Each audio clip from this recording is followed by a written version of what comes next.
T&E Magazine presents Exum Music with your host, Lawan Exum. Produced by the Music Messenger Productions. Our show features artists, musicians, composers, producers, audio engineers, educators, and everything music. We cover in-depth interviews with a fresh perspective from up-and-coming to established minorities in the industry. Please visit tnemagazine.com to subscribe. Enter promo code EXUMMUSIC to receive 30% off your subscription. Enjoy the show. You are listening to Exum Music with your host, Lawan Exum. This is our part 2 interview with Miss Lyndia, founder of Sterling Vocal Coaching Limited. Stay tuned to win a free vocal class with Ms. Lyndia. And don't forget to subscribe at T&E Magazine using promo code EXUMMUSIC to get 30% off your subscription. What person would you say had the best vocal athlete skill that you have worked with? I would say from an athlete, let me back up. She predates me, but I've studied her so much. I'll answer the question, but I need to put this on the map. I think Ella Fitzgerald was probably one of the best vocal athletes from that standpoint. Now, again, she predates me, but I needed to put her out there because I've studied her so much. The voice was just like a machine. It could do anything. It was flexible. It had range.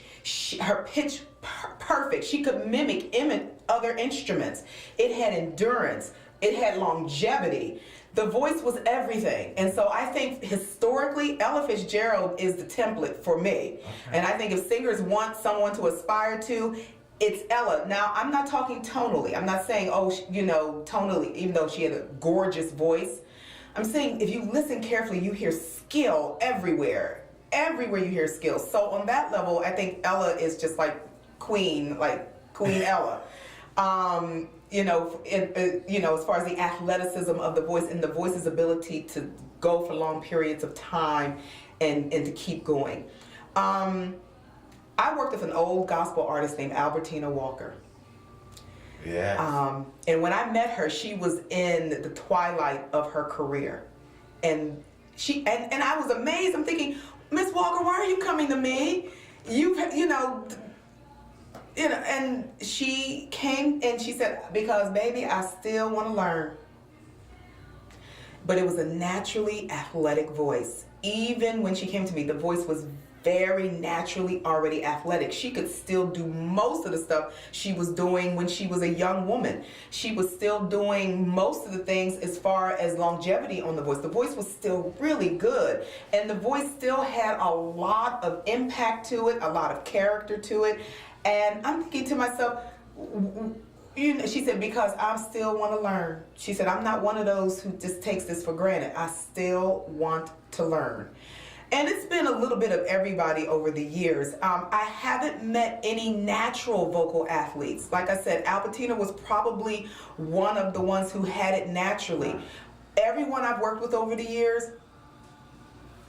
no, not a natural vocal athlete. No, they needed to develop that skill. They needed to get in there and do the work. They needed to get in there to build up the skill.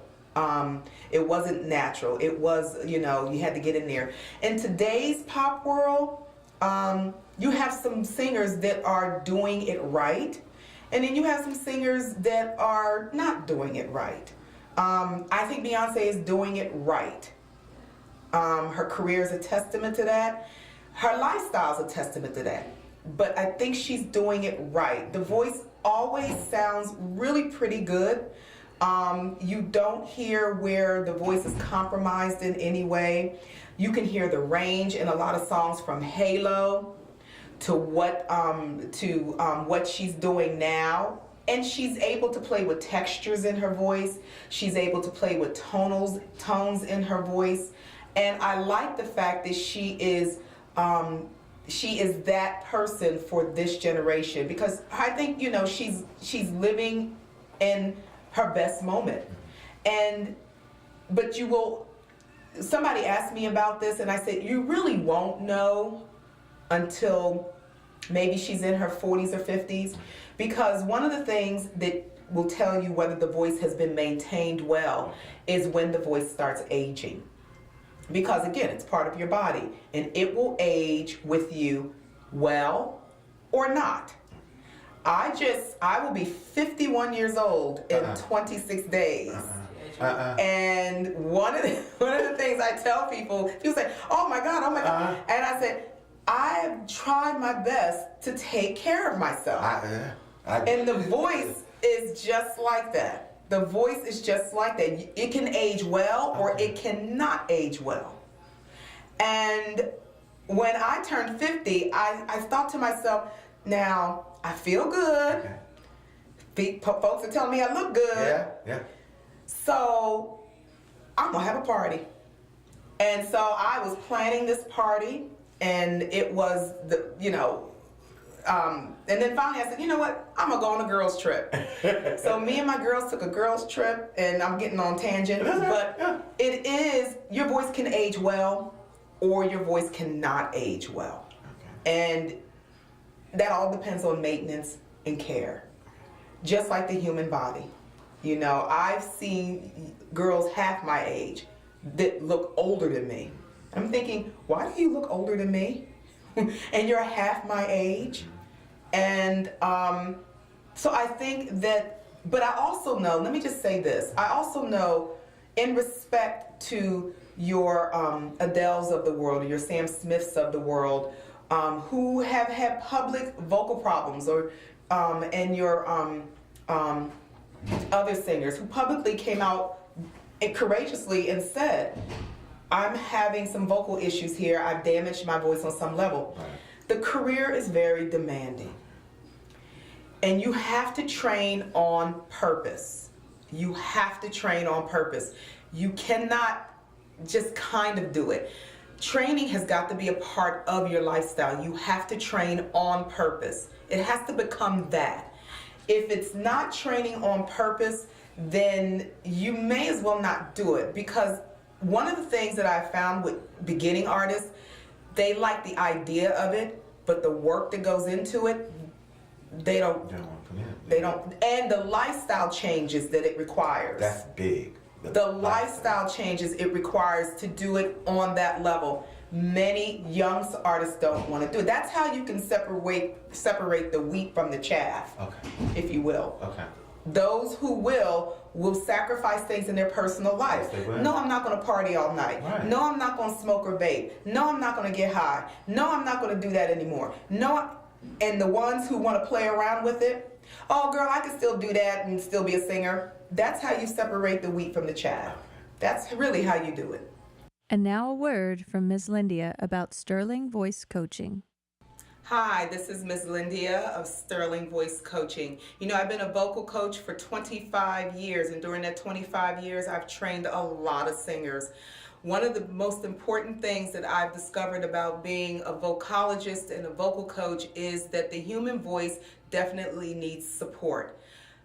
It has been my journey in life to support singers, whether it's through vocal illness, whether it's through vocal development, whether it's through anything that causes you to have stress in your career as a singer. So my company, Sterling Voice Coaching, will be here to support you. We are located in Los Angeles, California, on Cahuenga Boulevard West. Please, please come and visit me. If you want information about your voice, if you want someone who's going to walk this journey with you at concerts, in the recording studio, wherever your need is, I'm that person. This is what I do, and I want to do it for you. Thank you. For more information, please visit sterlingvoicecoaching.com. You can contact Ms. Lyndia at sterlingvoice@sbcglobal.net and find her on Facebook under Sterling Voice Coaching. The studio is located at 3575 Cahuenga Boulevard West, Suite 522, Los Angeles, California. You mentioned that you were an opera singer. What struggles did you go through in that industry of being an opera singer, and can you tell me how you got through it? Well, I absolutely wasn't the first, so I never want to take that away from the Marian Andersons of the world or the Paul Robesons of the world, who the Sissy Joneses of the world. They were the first. So I feel awkward because I don't want to sound like a complainer. They truly had struggles, but I was always the only one. And growing up, when I was in my late teens, I actually did not understand the magnitude of always being the only one, especially in the opera competitions that I was winning. My vocal coach at that time told me, you're going to be the only one. And I had grown up in a very inclusive environment. So when I was going off to these junior opera competitions and walking to a room and the whole room turning in my direction, not with smiles, but with sneers, 18 years old, when a young woman is coming into her own, that was hard. I already had typical 18-year-old angst about everything. Am I too tall? Am I too short? Am I too heavy? Am I too dark? Am I too light? Whatever. But that coupled with me also singing in an art form that historically had been relegated to Europeans, that was hard. I knew I was good.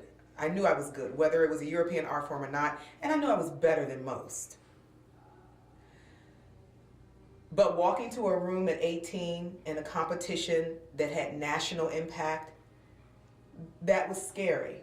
And you felt the eyes on you. You felt the sneers. You felt, why is she here? How dare she even try to come into this arena? I can imagine what it was like for Marian, my sister Marian Anderson, my sister Sissy Jones, and so many others that predate me, my brother Paul Robeson. I can't imagine. So I don't want to ever say that my struggle was that. But it got real. It got real. And, there were a lot of really mean moments. I remember in grad school, I was doing a competition in Chicago, and they just were really, really brutal to me. They wouldn't let me sing through my piece. They cut me off in the middle of my piece. And I don't want to name this competition because they're still they're still doing competitions in Chicago. It got hard. It got hard. It was during, like I said, it was during that time that I started to rethink doing it for real. I auditioned for things that I knew I was good enough for, and just the doors wouldn't open. The doors would not open. And I'm not saying that, to say, oh, I was better. Because one of the things that I was clear about then, because I had a lot of vocal coaches who made me very aware of this. If you get outsung, take your beating like a lady and walk away. That's one thing. If you come unprepared, well, that's on you. You should have came more prepared. But if the door is shut because of who you are, that's a tougher pill to swallow. And a lot of my doors were shut because of who I am and what I look like. Still, a lot of my doors were shut. Now, a lot of my sisters made it through, and I'm so proud of them. But I asked myself in 1995, is this a battle I continue to want to do? And that's when my voice started getting weird. Now, the irony of it about it is this. When I officially, in my spirit, kind of said yes to God, yes, I am going to teach. Do you know, like a month later, my voice came back? Look at God. My voice came back. Yeah.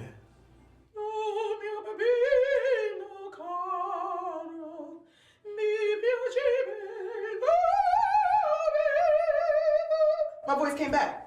It came back. And I'm thinking, okay, what is this? Why is my voice, what is this? And it just came back.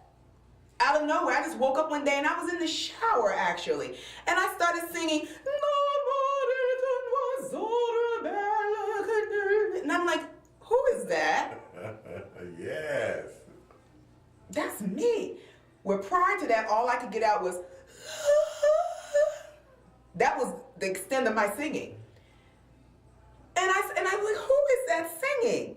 And that's me singing. So I got out the shower and I stood there with my bathrobe. I'm like, l'amour est tombé du bohème. Il n'a jamais, jamais connu de loi. That's me singing. I was like, I was like, all over the place. Yes, yes, yes. My neighbors were like, what the heck is going on? I'm like, oh, Jesus. Oh. Yes. Bless us with your voice. I was just, and I was like, and then immediately I ran into my living room and I was like, oh, I'm going to call my manager, agent, and then the voice came, no, that's not why I brought it back. Because I was ready to go. I was like, I'm back. I'm back. Here I am. I'm back. And the voice just hit me. You want me to snatch it again? That's not why I brought it back. Because I was on the phone literally. Well, let me call, okay, manager, agent, I'm back. No. And the voice hit me like a ton of bricks. No. That's not why I brought it back. That's not why I brought it back. I brought it back, and this was so clear at that moment,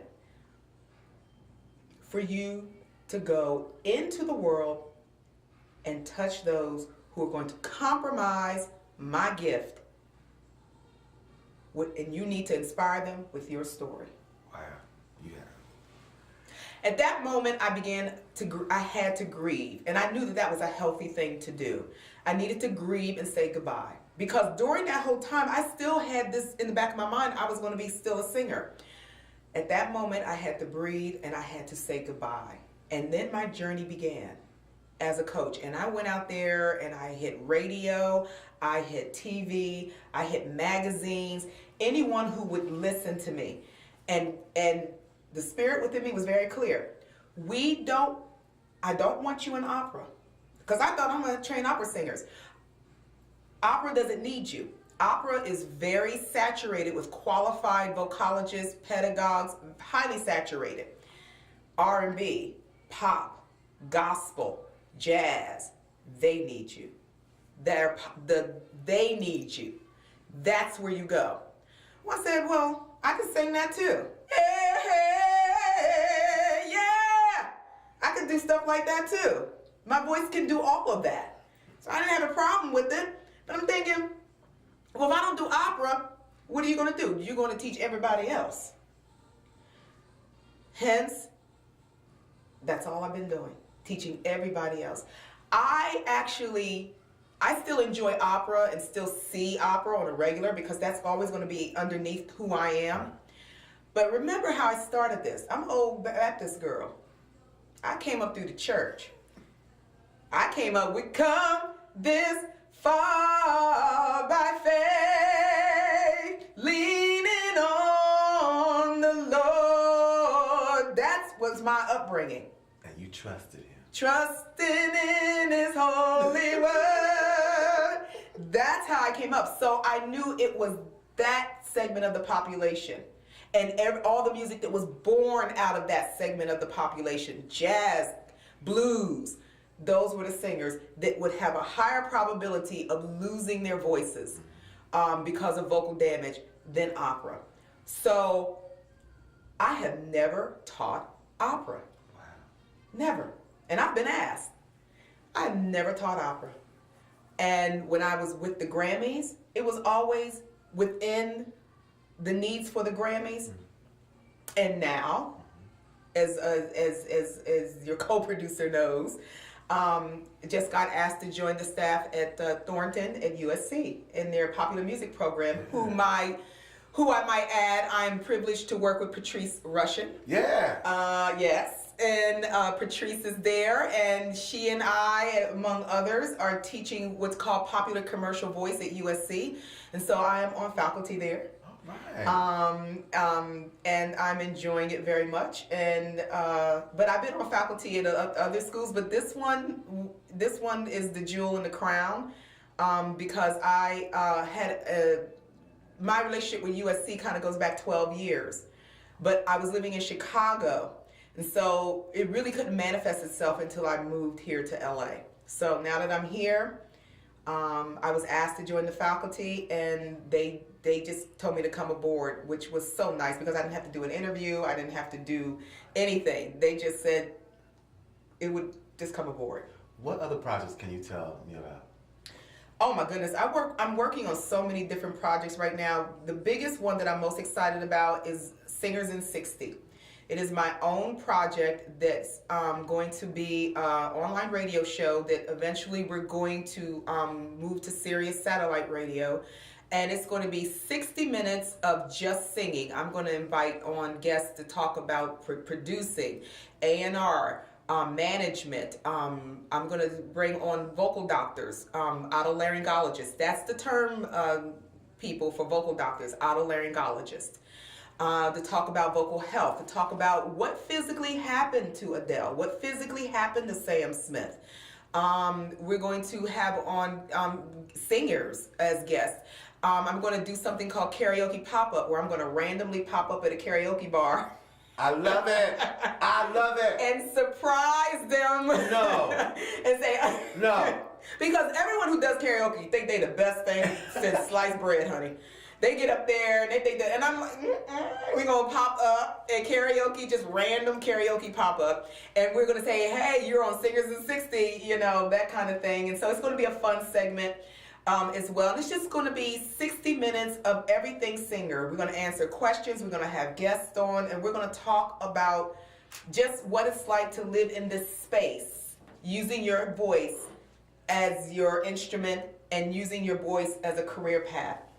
So Singers in 60, that's the name of it. Look for it. It's going to start online very, very, very soon. Okay, I must have to say, I'm going to be honest with you, I'm a karaoke person.